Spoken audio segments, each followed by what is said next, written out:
start at their own thoughts. Push us forward, George, and let us get to close quarters, for every minute wasted now means a deserter. Right you are, soldier. I've noticed more than one slinking off, but I thought it best not to say out. Then forward, men. If the Leeds men miss it, all the more glory will be ours. Now forward and no more lagging.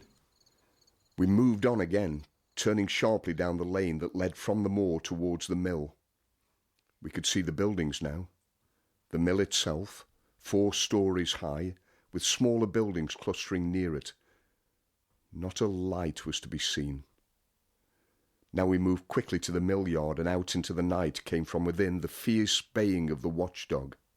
It had not bayed 2 minutes, when a single light shone out from the counting house, and we could see it more from window to window, and then other lights glowed from other partitions of the mill.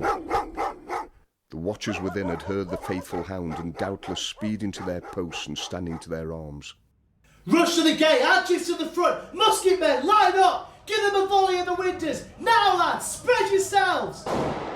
Cover the windows! Bullets and stones, my lads! Let them have it! Stand by me, John Booth. Do not leave my side as you love your sister. My place is elsewhere, Ben. Stand by me, I tell you. See, the outer door gives. They're in! They're in! Follow me! Come, John! I sprang forward and rushed into the mill yard. The glass was falling from the frames with crash upon crash. Sticks and stones were flying above my head. The volleys of musketry made their din, and now from loopholes and from windows came answering shots.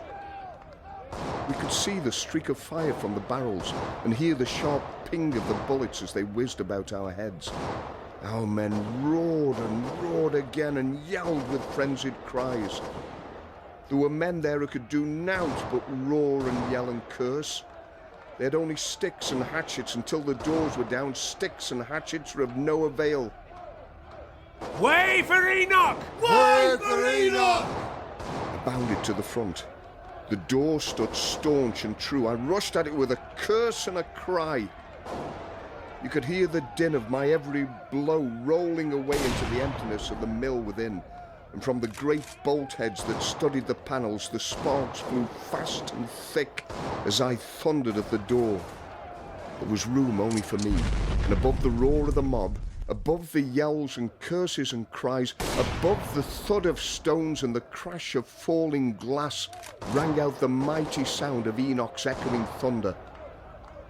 With every blow that fell, quivering shocks ran up my arms, the hammer dithered in my grasp.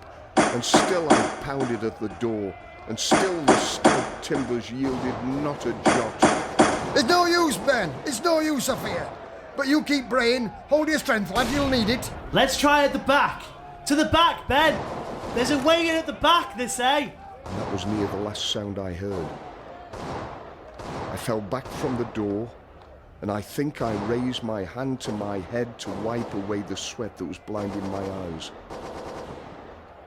Then I was aware of a sharp, burning, boring pain in the muscle of my upper arm, and Enoch fell with a clatter to the cobbles of the yard, and I turned sick and dizzy and faint. My eyes had a film before them, and I reeled and swayed like a drunken man, and when I tried to lift my arm, 100 daggers seemed to dig deep into my shoulder. My arm fell useless by my side.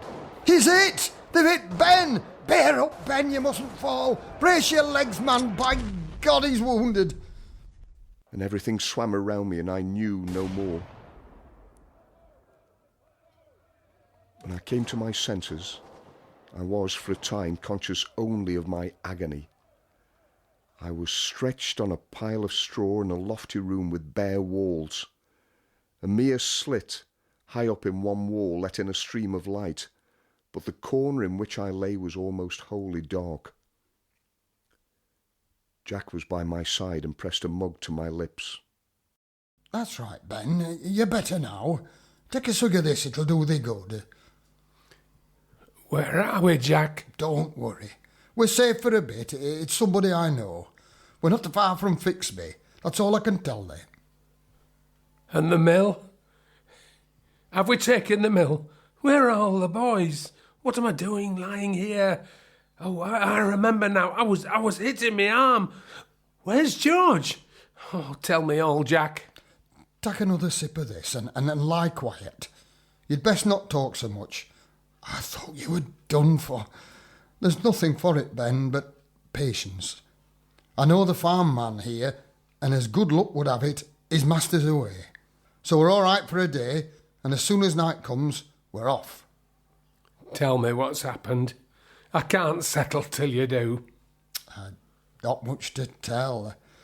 After you were hit, I caught you and dragged you to one side. You were bleeding like a pig. I cut away your vest and your shirt and put my fingers to the hole where the bullet is, and didn't you groan? But I could feel nought, so I bandaged you up with your shirt, and there you lay like a log. The others were running off in all directions. Some were crying out for them to run, some were ordering them to stop. George was like one off his head. I saw him jump on the lower windows and grasp a frame with jagged glass all round and shake it and gnash his teeth at those in the mill. But someone dragged him down, and all the while that damned bell were clanging. Then somebody cried out that the soldiers were coming. I thought I heard the galloping of horses' hoofs, but I couldn't be sure. What of John Booth? Did he get away safe? Did he go with George? I'd enough on with you on my hands. Go to sleep, will you? You're talking too much. Jack, tell me, then I'll be quiet. Hell, but Booth was hit, that's all I know.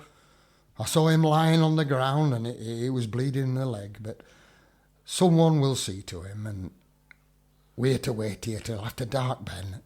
Rest now. After that, I must have dozed off. The weary day dragged its lingering length. I slept in fits and starts. I could hear the crowing cock and the clucking of hens in the yard outside. And after what seemed an eternity of time, the cows were driven in from the pastures for milking. I heard a voice coaxing them in. Then there were two voices, a man's and a woman's, and some talk. I strained my ears to catch. Lodds. Soldiers. Dead. Poor lad. This was from the woman, but I could not piece the fragments to make sense. Later still, as the gloom deepened, I heard the sound of wheels. The door was opened, cautiously. Get up, Ben, and make as little noise as they can. Jack held me by the shoulder, and leaning heavily on him, I got to the door. Outside was our good old Bess. One of the other lads had brought her. Jack had it all arranged. Between them they lifted me into the cart, and I sank, exhausted by the effort and the pain, onto the bottom of the cart. It was covered in hay, and in one corner was our new roan calf. I'll get you home, Ben. The soldiers are scouring the country. The Luddites are hiding for their lives. There's hell to pay over last night's work. But I won't hurry. I'll jolt me as little as I can. What's the calf doing here? Cover you up with straw. Leave your nose out and now tell us. Then if we meet a search party, they'll happen think I'm fetching a calf here. Now, hush. Come on, Bess. Whoa, steady. We lumbered off, past the top of Lindley. Past a party of mounted soldiers about halfway on our journey. Unfortunately, at the very moment of our encounter, the calf staggered, straddling to its feet. It rocked and swayed in the cart and moved feebly at the soldiers as they drew rein. Have you seen any suspicious characters on the road, my good man? Only a tramp or two, and a man looked like he'd been fighting. T'other side of Lindley, that were. Forward, men! And they bothered us no more. My mother met us at the door, and my father stood aloof and would not speak one word.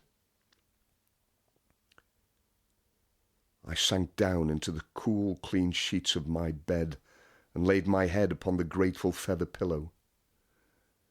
Then I heard the kitchen door open and a quick step ascend the stairs. Now then, Mrs. Bamforth, where is he? Let's have a look at him. Here he is, Dr. Dean.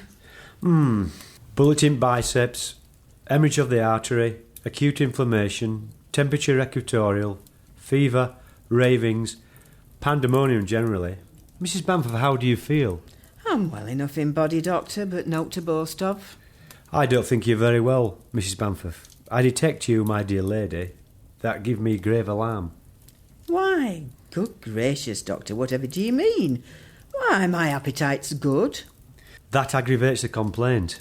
I sleep well, at least I did till a night since. Mrs. Bamford, you must take to your bed at once, and you must not stir out of it until I give you leave. You must send Mary to the surgery at once, and I'll make you up a bottle, and 3 times a day you must take it. But I ail note, Doctor. You may pour it down the sink. You must impress it on Mary. I'll tell her myself that you are dangerously ill.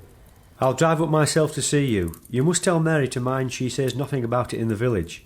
And if anybody asks where Ben is, he's gone on his rounds now. Do you understand? Yes, Dr. Dean.